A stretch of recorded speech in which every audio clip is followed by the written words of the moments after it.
soal update pencekalan Pak Febri, kan kemarin pakai sprindik Polda dan sekarang udah ada sprindik baru dari Kejaksaan. Apakah nanti sudah diajukan atau masih tetap berlaku yang sprindik? Sesuai dengan hukum acara masih berlaku yang lama sampai dengan 20 hari, dan kemudian nanti kami tinggal menunggu permintaan daripada penyidik dari Kejaksaan, apakah akan ada cekal lagi atau tidak. Jadi harap diketahui bahwa imigrasi hanya sebagai pelaksana teknis saja untuk kasus-kasus seperti ini. Jadi memang apabila ada dari aparat penegak hukum, dari kementerian terkait mengajukan cekal, maka kami wajib untuk menindaklanjutinya. Nah, terkait dengan masalah pengajuan ini oleh Polda Metro Jaya, kami langsung menerbitkan surat cekal. Sekarang ini KUHP baru, ya agak soft, lebih menjunjung tinggi nilai-nilai HAM, dan karena itu tidak sembarangan penyidik itu melakukan penahanan. Jadi tiap langkah penahanan, kalau dulu ditahan ya udah nyerah, sekarang ditahan bisa dilawan di pra-peradilan. Yang pertama itu kan memang sudah ditahan sejak di kepolisian kan, jadi dilanjutkan. Pak Febri itu kan belum ditahan oleh polisi dan penyidikannya diserahkan kepada Kejaksaan Agung, dan Kejaksaan Agung melanjutkan penyidikan itu. Dalam perkembangannya bisa aja penyidik kemudian memutuskan bahwa Pak Febri itu harus ditahan. Jadi itu sabar aja. Perkembangannya itu kan tahap demi tahap. Dan berdasarkan KUHP baru, tiap satu keputusan penyidik itu dapat di-challenge ke pengadilan. Beda dengan dulu, kalau KUHP lama kan nggak bisa. Jadi kalau seorang itu ditahan, itu kan karena alasan tertentu. Kemudian khawatir melarikan diri, kedua menghilangkan barang bukti, ketiga khawatir mengulangi kejahatan. Kalau misalnya ditetapkan, ya orang yang ditetapkan ditahan kan bisa melakukan perlawanan ke pra-peradilan. Jadi KUHP baru ini sudah begitu, tidak begitu menekankan lagi pada penahanan, kecuali memang dirasakan perlu. Kalau ditahan pun bisa di-challenge. Misalnya bupati melakukan tuduhan korupsi, dituduh korupsi, terus ditahan dengan alasan supaya dia tidak mengulangi perbuatannya. Bagaimana mengulangi perbuatannya? Dia udah nggak jadi bupati lagi. Itu salah contoh. Jadi coba kita lihat aspek ini. Sekarang ini KUHP baru, ya agak soft, lebih menjunjung tinggi nilai-nilai HAM, dan karena itu tidak sembarangan penyidik itu melakukan penahanan. Jadi tiap langkah penahanan, kalau dulu ditahan ya udah nyerah, sekarang ditahan bisa dilawan di pra-peradilan. Anda misalnya Anda wartawan misalnya ditahan karena dituduh melanggar undang ITE misalnya gitu kan, ditahan. Nah, Anda bisa lakukan perlawanan ke pra-peradilan.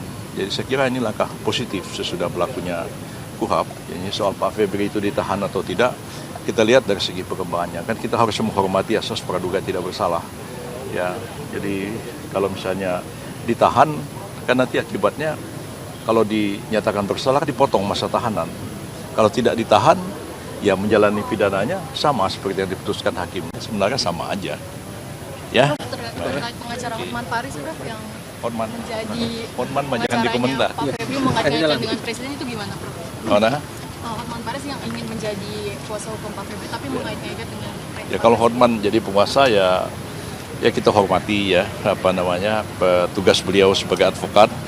Advokat itu kan penegak hukum juga, kedudukannya sama seperti jaksa, polisi, hakim dan petugas lembaga pemasyarakatan. Jadi kalau apa yang disampaikan Pak Hotman kepada publik ya kita hormati, itu sebagai bagian dari tugas beliau sebagai seorang lawyer, advokat yang membela kliennya. Wajar aja.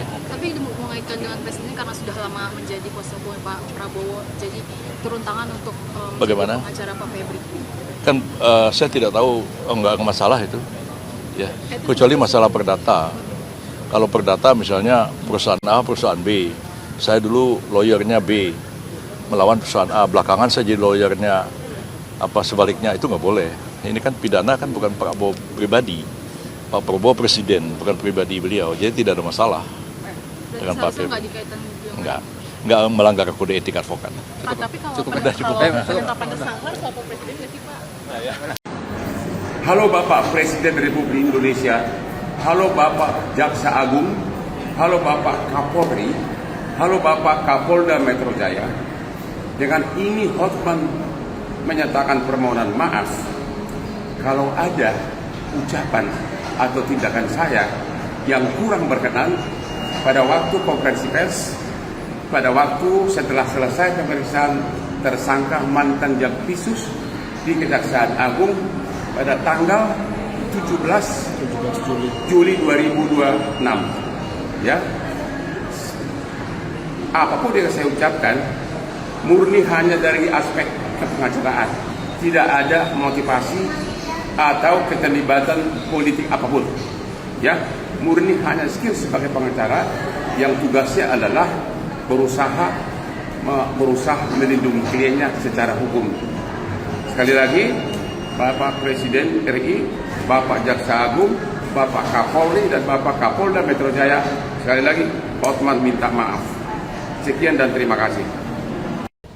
Bayangin orang yang kebanggaannya presiden tiba-tiba dikriminalisasi, bahkan tanpa pamit sama presiden. Saya melihat benar-benar saya merasa miris. Karena apa? Jampitsus itu adalah yang dibanggakan oleh Presiden Prabowo karena dengan dia mendapatkan, negara mendapatkan sebagai Satgas PKH 300 triliun. Kemudian dalam satu tahun, kemudian pengembalian kerugian negara dapat 130 triliun. Sudah 430 triliun kembali dibanggakan oleh presiden. Bayangin orang yang kebanggaannya presiden tiba-tiba dikriminalisasi, bahkan tanpa pamit sama presiden. Karena waktu saya di Singapura saya bikin akun bahwa nggak mungkin presiden nggak tahu, ternyata enggak. Itu 430 triliun. Lu bayangin coba, disitulah saya merasa marwah dari klien saya yang sampai sekarang hubungan baik.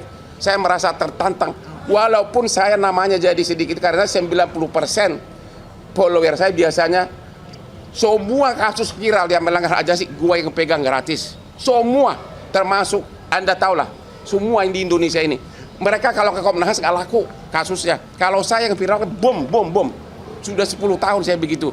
Kasus Yupita, kasus polisi yang kemarin juga yang bikin, kasus Radit di Matar, kasus pesantren Lombok, kasus ABK kapal yang itu semua. Kalau udah saya ngomong sukses semuanya.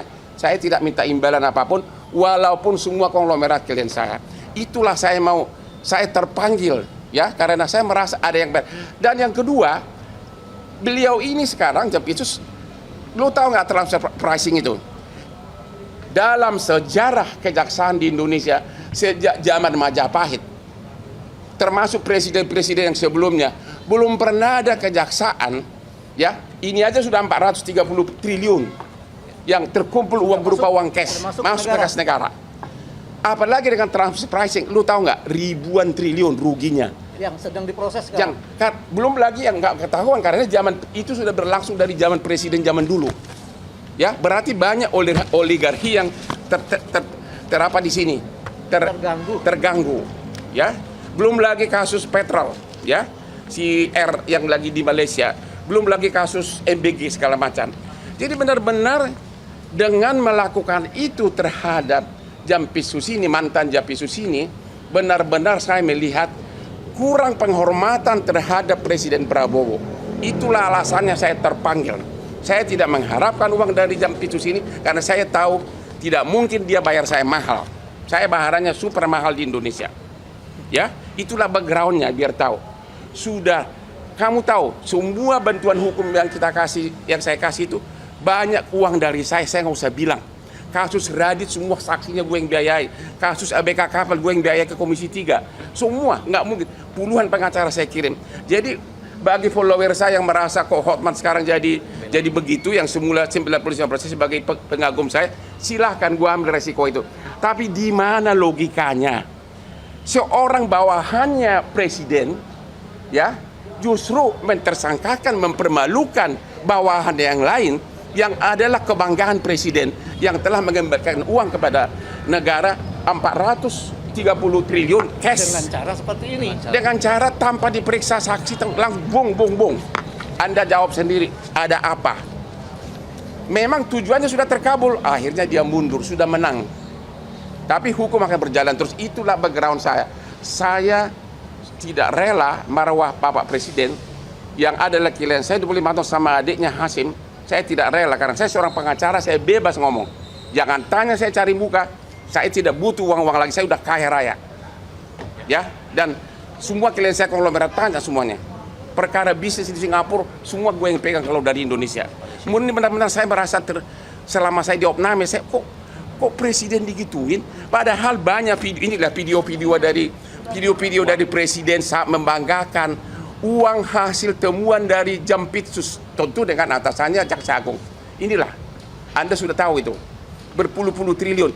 Kok bisa orang yang tangan kanannya ini begitu saja dipermalukan, melanggar KUHAP? Kalau ada yang mengatakan itu tidak melanggar KUHAP, ayo kita sama-sama robek gelas sarjana hukum kita. Benar-benar KUHAP itu tidak dipakai sama sekali. Ya, benar-benar saya merasa kok presiden digituin, padahal belum ada zaman dulu pun sejak dari SBY, dari mulai Jokowi, kejaksaan ratusan triliun, udah 430 triliun uang cash masuk ke kas negara. Belum lagi transpricing itu bisa ribuan triliun. Dan siapa yang melakukan itu? Jampitsus Febri. Kok kenapa langsung lebih rendah dari tukang ayam, lebih rendah dari pencuri ayam? Andalah yang tahu apa backgroundnya. Ya? Ada lagi? Apa? Emang lu fakultas hukum udah jelas lah, nggak usah pakai ditanya pasal berapa. Monyong lu . Udahlah, nanti kalau kamu datang ke saya pasal berapa. Ini semua, ini mantan jaksa. Jelas bahwa seseorang mau ditetapkan sebagai tersangka, apalagi dipermalukan, minimum dipanggil dulu, ya, dipanggil saksinya dulu. Kalau kau nggak tahu pasalnya, lu berhenti dari wartawan. Iya kan? Masih ada mau nanya apa lagi? Satu-satu sebentar. Jawab dulu sebentar. Tidak ditahan karena memang Anda sudah melihat sendiri. Anak SD pun mengatakan bahwa itu bukan tindak pidana, belum ada bukti. Kami sudah mengajukan permohonan untuk tetap tidak ditahan. Satu. Tadi dengan alasan karena beliau ini begitu ditetapkan tersangka mengundurkan diri. Itu artinya kooperatif, mempersilakan pemeriksaan secara profesional tanpa intervensi. Tidak mau mengintervensi. Oke. Selanjutnya kedua, karena sudah tidak Jampitsus, dia tidak bisa mengatur apapun yang ada di dalam sini lagi. Sudah ada PLT-nya. Ketiga, barang buktinya pun sudah dikuasai oleh penyidik. Apalagi itu alasan-alasan yang selama ini dikeluarkan oleh penyidik untuk melakukan penahanan. Yang terakhir, karena ada upaya hukum cekal, tidak perlu ditakutkan lagi dia keluar negeri. Menurut kami itulah alasan yang bisa mungkin diterima oleh misalnya. Yang paling penting kalian bertanya. Kalau Anda punya nyali bertanya, tanya kepada Kapolri. Hei, kenapa nggak nanya Pak Prabowo dulu sebelum melakukan ini terhadap tangan kanan dari yang dibanggakan oleh Presiden Prabowo? Tanya. Saya baru tahu tidak ada izin. Itu bayangkan coba. Coba bahan ini fotonya di. Hah? Ada hidden agenda dong berarti ya? Tanya kakekmu, masa tanya gua? Nggak tanya kakekmu lah. Ya udah deh, udah gua nggak tahu. Ya lu udah deh, saya nggak tahu agenda ini. Gua jangan tanya itu. Udah deh, shut up. Nggak, saya nggak tahu. Udah deh, kok pada bisa gua menafsirkan maunya orang? Udah saya jawabannya, lu harusnya tahu. Kita tidak bisa menafsirkan. Loh. Cuma kita berpikir itu. Seorang kebanggaan dari ini, lihat enggak foto ini, kebanggaan dari presiden. Dan sudah mengembalikan ke negara 430 triliun. Belum lagi transfer prasi yang begitu besar yang tidak pernah disentuh sebelumnya. Begitu saja dipermalukan. Ada apa? Tanya, makanya malam ini kalian langsung ke Mabes Polri tanya kalau kau bukan pengecut. Subscribe, share, like, and comment. Subscribe, share, like, and comment. Subscribe, share, like, and comment.